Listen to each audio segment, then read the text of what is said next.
Hola, en el capítulo pasado vimos cuál es la medición neta. En este vamos a conocer cuál es la venta total o la facturación neta, que hay unas pequeñas diferencias con la contraprestación que vimos en el módulo pasado. Así que pasemos a conocer un poco más de estas. ¿Y cuáles son los modelos entonces de contraprestación cuando hablamos de venta total o facturación neta? Y cuando hablamos de facturación neta tenemos dos medidores. ¿Cómo funciona esto? Bueno, yo tengo mi industria, que disculpen mis dibujos, nunca he sido muy bueno para dibujar, y tengo un medidor y otro medidor. Un medidor va a contar lo que me vende CFE y otro medidor va a contar lo que le vendo a CFE. Es un poco diferente este a la medición neta, que es un solo medidor que mide lo que entra y lo que sale y suma y resta y al final me da un número positivo o un número negativo. En este caso va uno a medir lo que consume mi edificio y fuera como un contrato normal, como si no tuviera paneles solares, y otro va a ser lo que mi edificio abona hacia la red. En este caso va a contar toda la energía que pasa a través del medidor y al final de cuentas me la van a comprar. Entonces, por un lado voy a comprar energía y por otro lado voy a vender energía. Estas son las dos grandes diferencias que tenemos entre la medición neta y la facturación neta. Que la medición neta hablamos de kilowatts contra kilowatts y en este caso hablamos de pesos contra pesos. Va a tener un costo la energía que me venden y va a tener un costo la energía que les vendo. Y ahorita vamos a conocer cuáles son esos costos. Al final, ¿qué me van a pagar o qué voy a cobrar? Va a ser, depende, si la factura, si fue más lo que yo vendí que lo que compré, pues me tienen que pagar. Pero si fue más lo que compré que lo que vendí, al final de cuentas va a ser una medición, pero de la diferencia de esos dos. Puede ser un poco complejo, pero ahorita lo vamos a ver cuando veamos cuánto dinero me pueden pagar. Entonces, la facturación neta o net billing es el régimen de contraprestación asociado a la interconexión que, por un lado, considera la entrega de energía eléctrica por parte del generador exento, es decir, tú con tus paneles, a las redes generales de distribución, que sería a CFE. Y por el otro lado, de manera independiente, considera la recepción de energía eléctrica por el centro de carga desde las redes. Entonces, tengo dos. Un medidor que va a medir lo que inyecto y otro medidor que va a medir lo que ingresa. Y al final de cuentas, lo que me van a pagar va a ser la resta de los dos, pero en pesos. Esa es la gran diferencia con los sistemas de... En el régimen de facturación neta, el contrato de interconexión deberá estar relacionado con un contrato de suministro de energía eléctrica, sin que sea necesario que sea el mismo titular. Es decir, si tú tienes, por ejemplo, una bodega que le estás rentando a una persona, tú a esa bodega también le puedes poner paneles solares y puedes tener un sistema de net billing. Puedes vender la energía y él la va a comprar por parte de CFE. Entonces, si no tuvieras un contrato asociado a esa bodega o a ese lugar de suministro de energía, fuera venta total. Y esa es la gran diferencia entre las otras dos mediciones que tenemos. Lo que es el net billing y la venta total son muy parecidas. Simplemente que la venta total no está asociada a un contrato de suministro de energía eléctrica y la opción del net billing sí. Pero todo lo demás, al final de cuentas, va a ser precio marginal local y se van a cobrar y facturar de la misma manera. La venta total. El régimen de venta total de energía ocurre en el caso de que no exista un contrato de suministro de energía eléctrica asociado al punto de interconexión de la central. Entonces, si tengo, por ejemplo, un terreno baldío donde no estoy recibiendo electricidad, pues sería un contrato de venta total. Si ya tengo un medidor ahí, sería lo que se le conoce como la medición, la facturación neta, perdón.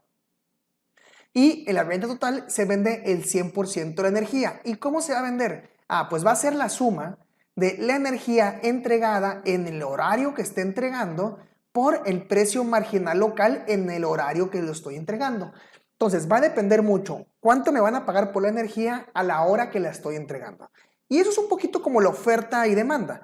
Por ejemplo, si estás en el mundial y se acaba toda la cerveza del mundial en la final, vas a poder vender una caguama en unos $2,000 o más, porque la gente va a estar muy necesitada de ese producto y va a ser muy poco. Esto es la oferta y la demanda. La electricidad funciona de manera bastante similar. Si todos empezamos a poner paneles solares, las horas donde exista luz solar, es decir, a las 3, 2, 11 de la mañana, depende de las horas, a esa hora la electricidad va a ser muy barata. Entonces te van a pagar muy poco por tu electricidad. Esto es el precio marginal local. Es el precio que está costando la electricidad tomando los factores de demanda, los factores de saturación de la red y los factores del costo de la energía. Si un lugar está muy saturado, el precio marginal local va a ser más caro. Por ejemplo, lo que es Baja California Sur o lo que es la península de Yucatán son lugares donde el precio de la electricidad es muy alto, ya que hay poca generación y hay mucho consumo. Ahí te pagarían más. El problema es que interconectarte en esos lugares, la verdad es que puede ser bastante difícil. Las condiciones de pago. También hay que cobrar la CFE. Y ojo, cobrar la CFE no es nada fácil. Se puede emitir una factura por el total dentro de los primeros 5 días de recibido el estado de cuenta. Son medidores especiales y CFE te va a decir cuánto le entregaste, a cuál fue el precio y tienes tú que emitirle una factura. Pero el problema para emitir la factura es que tienes que estar dado de alta como proveedor, tienes que tener la razón social como venta de energía y se vuelve bastante difícil. Pero pues al final de cuentas se puede lograr. Aunque he escuchado rumores que dicen que ya están frenando ese tipo de contratos. Pero por otro lado he escuchado gente que lo sigue haciendo y gente que ha obtenido un ingreso por ellos. ¿Cuánto puede ser? Bueno, no sabemos cuánto puede costar y cada nodo de la República cuesta diferente. Para eso tenemos que conocer el precio marginal local. El precio marginal local lo puedo sacar del nodo donde voy a hacer la instalación.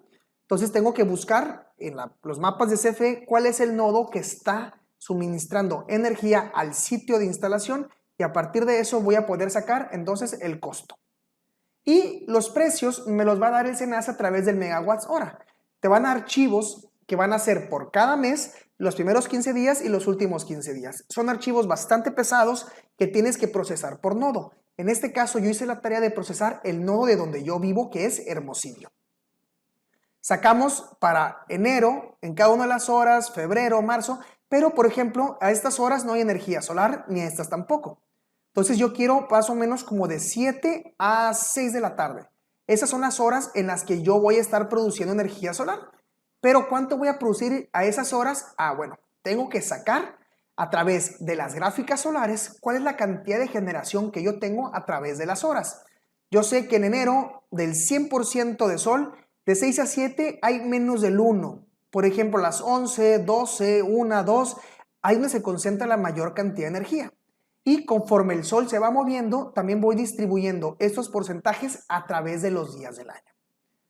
Ahora que tengo eso, pues yo también puedo sacar cuáles son los números o las cantidades de irradiación o de horas sol que tengo para enero, febrero, marzo. Y yo sé que para enero tengo 4.36, para febrero 5.47 y esto los divido en el porcentaje de sol que tengo.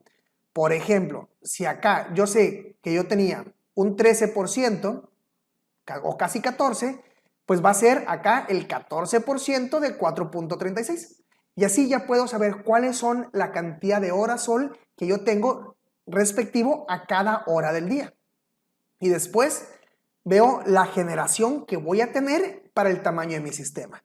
Este ejercicio, para ser comparable con el ejercicio del módulo anterior, lo hice de 500 kilowatts. Entonces esto es cuánta energía estuviera generando 500 kilowatts para cada uno de los días del mes. Estoy tomando en cuenta la generación multiplicando la potencia instalada por las horas sol por una eficiencia por los días del mes. En este caso tomé una eficiencia del 80%. Y ya puedo sacar cuál va a ser mi ganancia, porque al principio tenía lo que era el costo por horas del precio marginal local. Después tengo la cantidad de generación que voy a tener en días del mes y lo voy a multiplicar por ellos y voy a tener una cantidad de ingresos. Pero como pueden ver, esos ingresos son la verdad bastante bajos. El ahorro que me va a estar generando medio mega va a ser de solamente 338,000 pesos, comparado con casi los 2 millones de pesos que tengo en medición neta.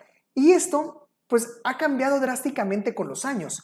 Esta gráfica es de la información del 2019, pero si la comparo con la información que yo tenía del 2018, pues voy a poder ver que tengo grandes diferencias. Y ahorita lo vamos a ver. Entonces, primeramente vamos a hacer la comparación que yo tengo entre la medición neta contra la venta total. En la medición neta yo me estaba ahorrando más o menos 2 millones de pesos y en este caso pues el ahorro fue de 300,000, lo cual me conviene mucho más la medición neta. Pero veamos en años pasados. En otros años, en el 2018, el ahorro era de 1 millón de pesos de venta de energía y en el 2017 800,000 pesos. Entonces vemos que los precios marginales locales cayeron drásticamente, lo cual nos obliga actualmente a pensar que conviene mucho más la medición neta que la venta total de energía. Es por eso que casi no vemos información de la venta total y son mínimos los proyectos. En nuestros cursos, que cuando ofrecemos el curso de tarifas, nos enfocamos principalmente a la medición neta porque es el que más energía nos da. Pero también en el curso de instalación aprendemos a conocer cómo funcionan esos componentes de la energía solar y cómo calcular la cantidad de energía solar que va a producir mi sistema. Entonces nos vemos en el siguiente capítulo, que vamos a conocer cuáles son las disposiciones administrativas y el proceso de interconexión, o en alguno de nuestros cursos que tenemos para ti. Nos vemos.